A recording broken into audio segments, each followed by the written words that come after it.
श्रीमद् भगवद गीता। जानते हैं, ये सिर्फ एक किताब नहीं है, ये तो जीवन के उन सबसे मुश्किल सवालों का जवाब है जो हम सबके मन में कभी न कभी उठते हैं। सोचिए, एक ऐसी गाइड बुक जो हजारों साल बाद भी उतनी ही काम की है, खासकर तब जब हम किसी धर्म संकट में फंसे हों।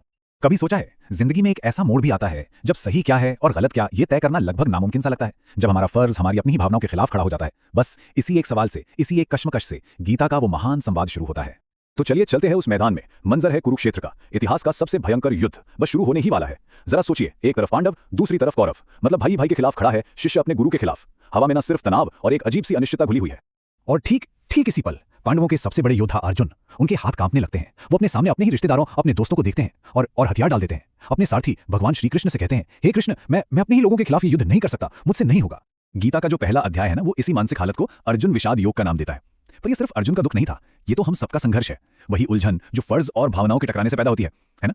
और बस यहीं से भगवान श्री कृष्ण के मुख से ज्ञान की वो धारा बहनी शुरू होती है जो सिर्फ अर्जुन के लिए नहीं थी। नहीं, ये उपदेश तो समय और सरहदों से कहीं आगे पूरी की पूरी इंसानियत के लिए है। ये उस हर इंसान के लिए है जो अपनी जिंदगी के कुरुक्षेत्र में उलझा हुआ खड़ा है। तो फिर सवाल उठता है कि अर्जुन की इस बड़ी दुविधा का हल क्या था? इसका जवाब गीता के 3 बहुत ही गहरे सिद्धांतों में छुपा है। कर्म का सच, आत्मा का ज्ञान और मन का संतुलन। सबसे पहले बात करते हैं कर्म की। गीता का शायद सबसे मशहूर श्लोक है, कर्मण्येवाधिकारस्ते मा फलेषु कदाचन। इसमें श्री कृष्ण एक बहुत बड़ी सच्चाई बताते हैं। वो कहते हैं कि देखो, हमारा अधिकार सिर्फ और सिर्फ अपने कर्म पर है। मतलब हमारा काम है बस अपना काम करना, पूरी लगन और ईमानदारी से। अब उसका नतीजा क्या होगा, फल कैसा मिलेगा, ये हमारे हाथ में है ही नहीं।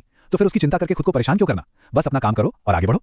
अब अर्जुन का सबसे बड़ा दुख तो यही था कि वो अपनों को कैसे मार सकते हैं। इस पर श्री कृष्ण उन्हें आत्मा का रहस्य समझाते हैं। वो कहते हैं, न जायते म्रियते वा कदाचित। गीता कहती है कि ये जो शरीर है ना, ये तो बस एक कपड़े की तरह है जो एक दिन पुराना होगा और नष्ट हो जाएगा। लेकिन इसके अंदर जो आत्मा है वो न कभी जन्म लेती है और ना ही कभी मरती है। वो तो शाश्वत है, अमर है, हमेशा थी और हमेशा रहेगी। और जानते हैं, यही ज्ञान हमें मौत के डर से आजाद कर देता है।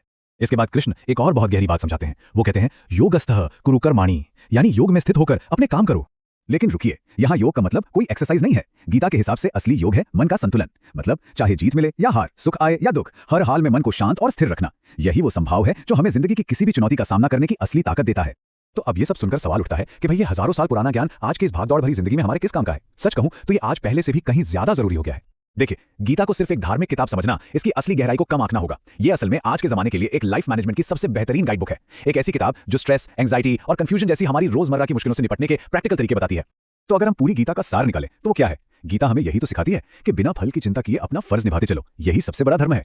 जिंदगी के हर उतार चढ़ाव में अपने मन को शांत रखो। हमेशा ये याद रखो कि हम ये शरीर नहीं बल्कि अमर आत्मा है। और यही सोच हमें निडर बनाती है। और जब ये सब हम समझ जाते हैं तो जिंदगी में अपने आप संतुलन, साहस और एक क्लैरिटी आ जाती है।